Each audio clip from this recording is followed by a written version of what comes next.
The theft of the century apostrophe ... It's a big deal.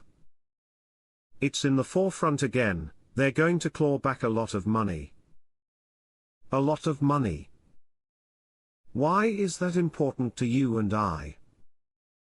If they claw back a lot of money, it all goes back to the treasury. Tens of billions of dinars or multiple billions of dollars.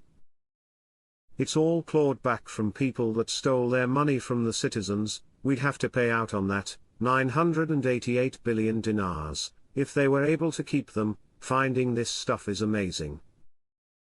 It's really good for the country, citizens, and it's really good for you and I. US Treasury takes control of Iraq's central bank to combat money laundering. What better way to take control over the money than to move into the CBI itself? If this is true, and I believe it is. Wow.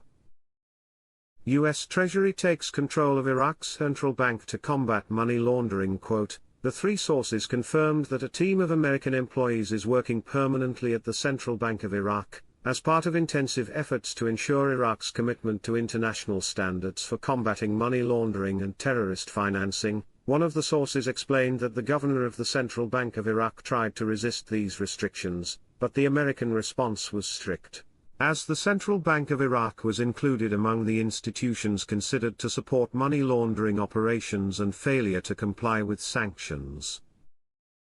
It is noteworthy that tens of billions of dinars have been recovered in recent months through operations to track down corrupt individuals, especially those who fled abroad. Iraq just completed their 5-year development plan. That's basically the reform plan. They completed the reform plan. That's a required step for their accession to the world trade. You have Iran and the Revolutionary Guard, Yemen, saying they're going to get revenge. War is going to happen. That's why there's warships headed toward the Lebanese coast right now in anticipation towards this. What of the HCL?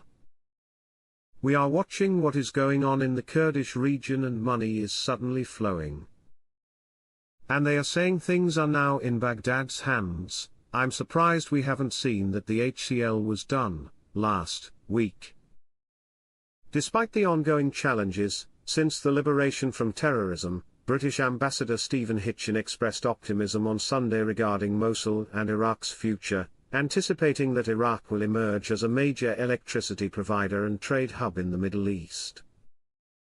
The ambassador referred to Mosul as a miniature Iraq, representing challenges, tolerance, and coexistence during a press conference held inside the University of Mosul. He said that stability has improved in the country and that the past 2 years have been better than previous ones. Hitchin lamented regret over the migration of many Christians due to recent events, stating that Mosul needs economic recovery to get back on track.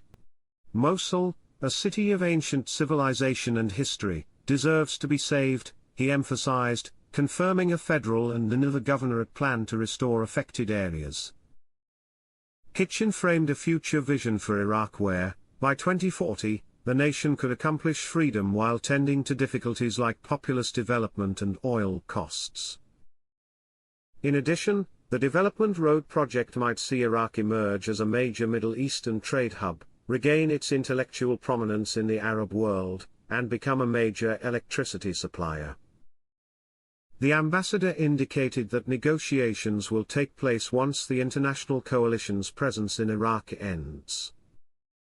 He mentioned complexities and agendas require time to resolve, the impact of regional issues on Iraq, and external interference in its politics, with the UK taking a diplomatic stance on the matter, when discussing the level of security in Iraq, and the situation in the region. In addition, the ambassador stated that Nineveh Governorate's social diversity requires a comprehensive plan to ensure safety and comfort for everyone, away from militia influence in the region, and that displaced Yazidis must return to Sinjar to focus on reconstruction. Hitchin concluded by stressing the necessity of resolving the situation in order to stabilize the region and pointing out that Sinjar's small size conceals intricate local and regional agendas that prevent residents from returning.